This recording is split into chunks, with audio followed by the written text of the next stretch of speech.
Good morning, Wonderbounders. I am here in Hampton, Virginia. I'm at a little place called Grandview Nature Preserve. It's a local run by the city, not by the state wildlife management area or wildlife preserve, depending on what your state calls them. Unfortunately, you'll notice that Raven's not here with me today. Guys, I'm at Virgie's farm today petting baby goats, so I'll see you in the next video. So yeah, I wanted to do a solo hike today. Initially, this was just me coming out to take photos for an article, or I guess I wouldn't call it an article. It's more like a review of this nature preserve and some of the hikes you can go on here. I wanted to take some photos of that. By the time I get this video up, you can actually go and check that article out right here. And yeah, I decided that, you know what, it's been a while since I've done a hiking video, so I wanted to get the camera gear out with me and try out a couple of new filming techniques for both hiking and for solo trips. So yeah, so I'm going to bring you guys along, and you can watch me either successfully or completely fail at trying out these new filming techniques. So with that said, let's head out.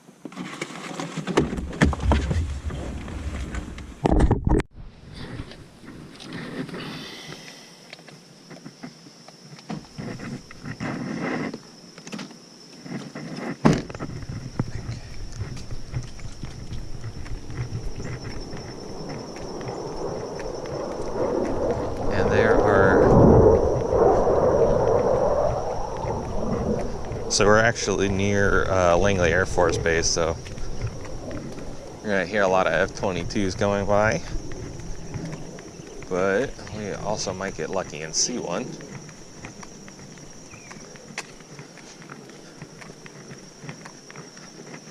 Actually surprised at how many cars are out here today.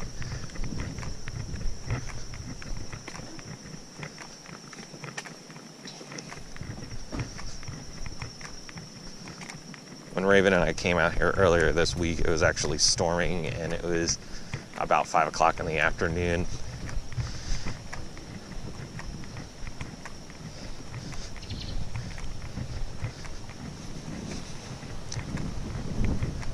So there weren't, I don't know if you guys are going to be able to hear over the wind, but there was like no one here because it was raining, and the place closes down at sunset. So we were pretty much by ourselves.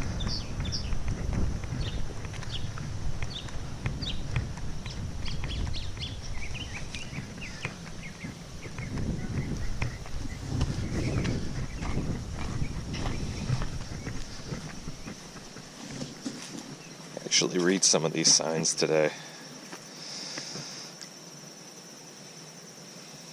Hey everyone, I'm not just going to be doing new camera techniques and shooting techniques on this video. I'm also going to be doing a couple of audio techniques, and this first one is just going to be trying a little bit of voiceover work. I've got a little soundstage set up here in the apartment.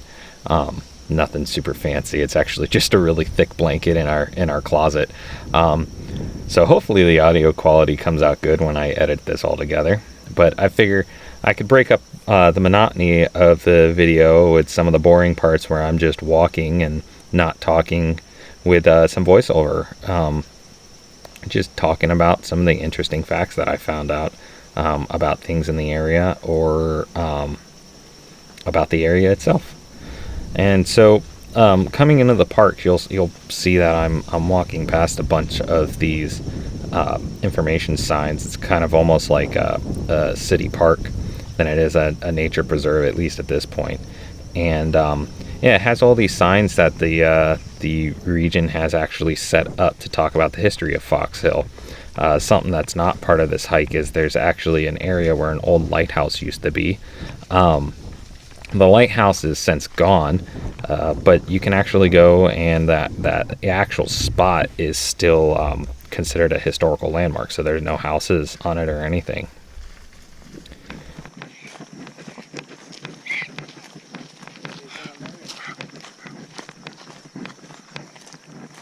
Lots of excited puppies. Another interesting fact about the area is this was actually settled with the first Jamestown colony. In shortly after the settling of the Jamestown colony, roughly around 1625 is when we hear the first mention, or rather we read about the first mention of the Fox Hill area in court records. Now the land was actually about 1,600 acres were set aside for common use by the Virginia Company, or better, for the Virginia colony, with another 100 acres for a church and other acreage for other things. And that's basically what this whole neighborhood area originally started as. And you'll see that with a lot of things here in the Hampton, Newport News area. This whole peninsula, it has so much history on it. You can throw a stone and there's probably something historical about it. I know in Virginia we've got the historical triangle, which is basically the area between Colonial Williamsburg, Jamestown settlement, and Yorktown. But there were so many more settlements, and there's just so much history here. It almost rivals places like Massachusetts and the Boston area with the amount of history here.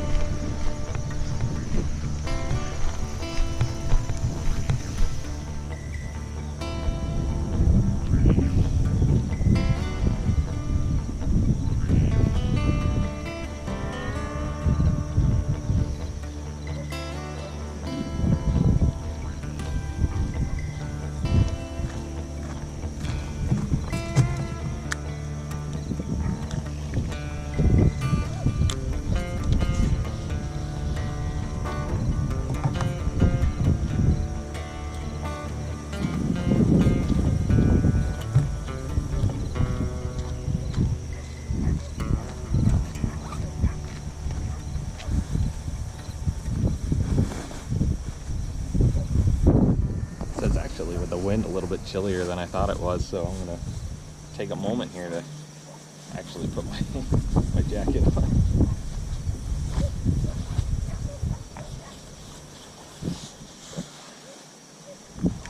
Once I actually get a good pace up when I'm on the beach, I'll more than likely end up just taking this off again. But for now, while I'm walking slow, moving the cameras around, might as well be comfortable doing it.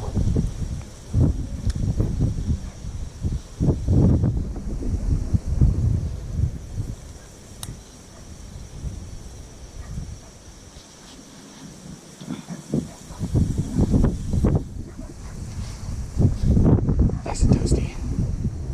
Another interesting fact about the area is how it got its name. So there's nothing really definitive in the record, nothing that straight up says this is how this area has its name. But there is a local folk legend that the area itself has a lot of dunes, and at the time had a lot of dunes where all the houses are built now. And these were had a large population of foxes in them. And the area being on the shores of the York River and the Chesapeake Bay is prone to flooding with the weather. So whenever a nor'easter or a hurricane or just generally seasonal heavy seasonal rains would roll in, it would cause flooding in the area. And those foxes would seek the high grounds of the dunes to keep from drowning in the rising sea levels. So that's kind of how it supposedly got its name, was the hills were covered in foxes. And like I said, nothing really definitive. This isn't official. There's nothing in the record. It's just a interesting fact about this folk legend that they had on one of the signs that I was reading as I entered the nature preserve.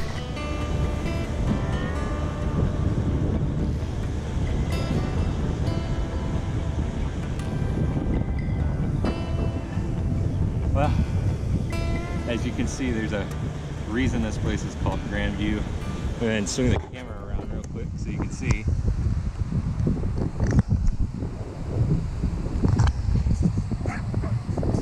So yeah, hopefully you guys can hear over the wind on the mic, but this is the point on the York River where it connects into the Chesapeake Bay, and then where the Chesapeake Bay itself actually dumps out into the Atlantic Ocean.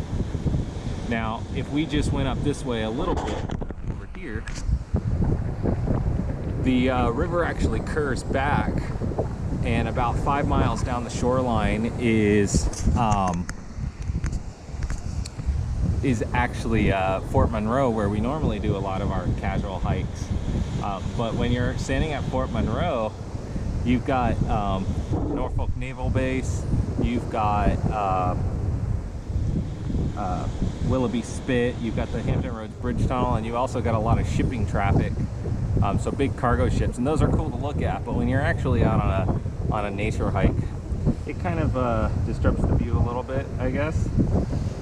But here, you just got a clean view all the way out to the Atlantic Ocean, and you probably can't see it because they're so tiny on the camera, but there's a couple of sailboats way off in the distance.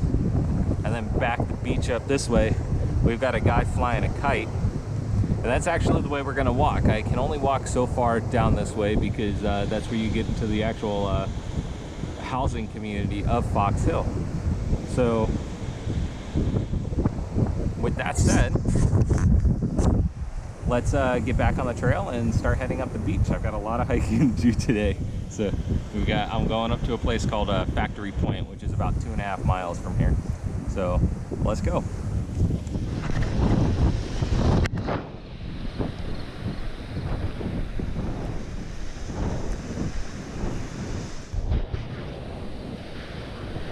So I didn't realize that I'd gotten dirt on my lens, so I'll take a minute while there's nothing really going on here to talk about just the sheer amount of crabbing equipment that is all over the beach. It was buried in the beach, it was washed up on pilings, it was even in the salt marsh behind the beach, and you might have even caught it in my last clip. You could actually see it right here. I was using it to brace my camera for that shot. But yeah, it's everywhere, and even at one point I had come up on a ship's mooring line, as you can see here, and these things are massive. But yeah, I couldn't believe there was that much crabbing and fishing and shipping equipment just washed up on this beach. There's a lot of crabbing boats out in the Chesapeake Bay, and other shellfish fishermen, and those ships, they're small. They're actually little boats, and when they sink, their equipment eventually washes up on the beach, and Grandview just happens to be one of those beaches that catches a lot of the washed up debris.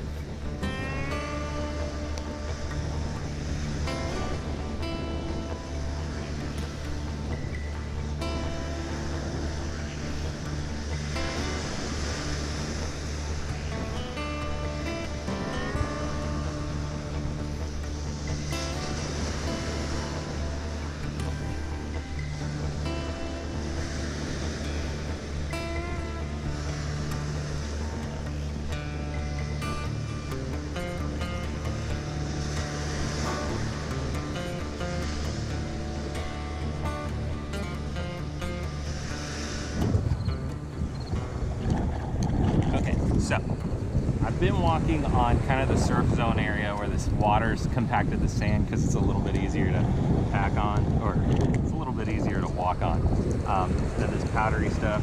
Like I said, it's pretty windswept, so it's very fine. So it kind of slides out from underneath your feet. But yeah, I wanted to come up here, and we've been focusing on the grand view that this nature preserve gets its namesake from. But I wanted to take a moment to kind of show you the other side of the beach, and it's an equally as nice view. It's the saltwater marsh that actually separates Fox Hill from the rest of the mainland.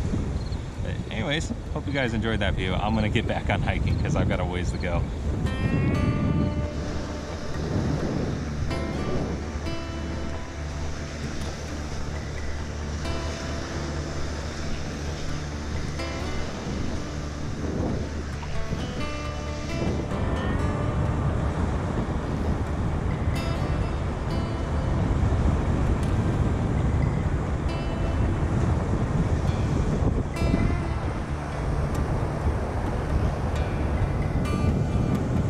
originally intended to include a scene I had shot talking about horseshoe crabs with one right in front of me as an example.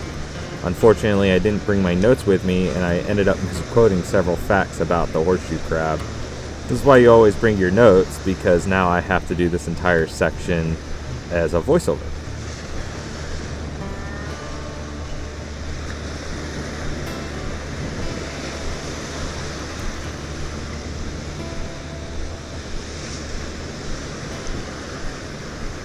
Similar to the crabbing gear all over this beach is the abundance of washed up horseshoe crabs. Now, many of you have probably walked past these guys on the beach before and thought nothing of it, but you'd be surprised how important these guys are to us. To start, they are what is known as a living fossil. That is, they retain a lot of the physical attributes of their extinct relatives. See, horseshoe crabs first appeared on Earth around the early Triassic period, about 450 million years ago, and they have not really changed since then. By observing modern-day horseshoe crabs and their habitats, scientists are able to better understand what sea life and the climate were like during the time of the dinosaurs. These guys have an important feature that helps in modern-day medicine as well. You see, similar to how mammals use iron to make hemoglobin in the blood, these close relatives of the spider actually use copper.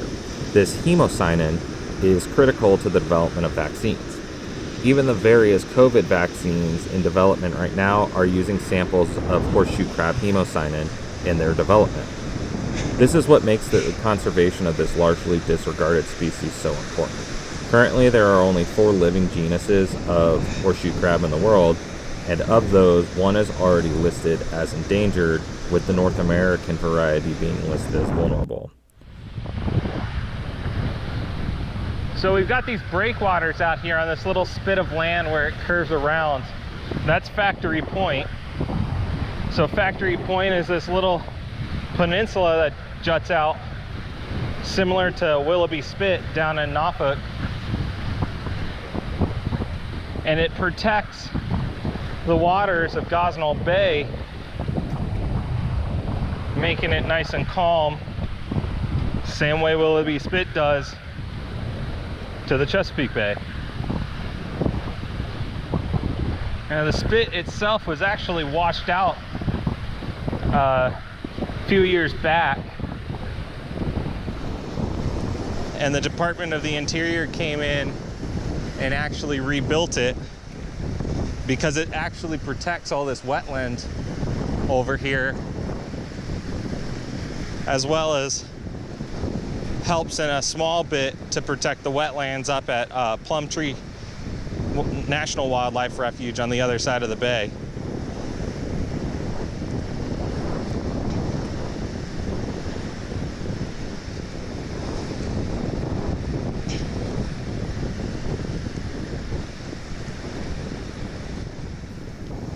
Getting closer to the end of my hike, there started to be some dunes. Now, there is hiking on the other side of Factory Point, but you don't want to walk on the dunes. All this seagrass that you see on top of dunes is actually the root systems holds those dunes in and prevents erosion, and it's important to the environment.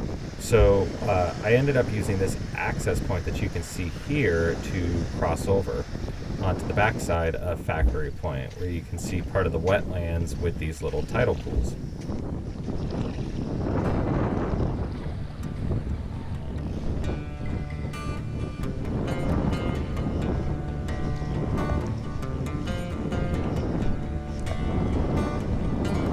I couldn't really decide on a good way to end this video since there isn't a whole lot to see at Factory Point.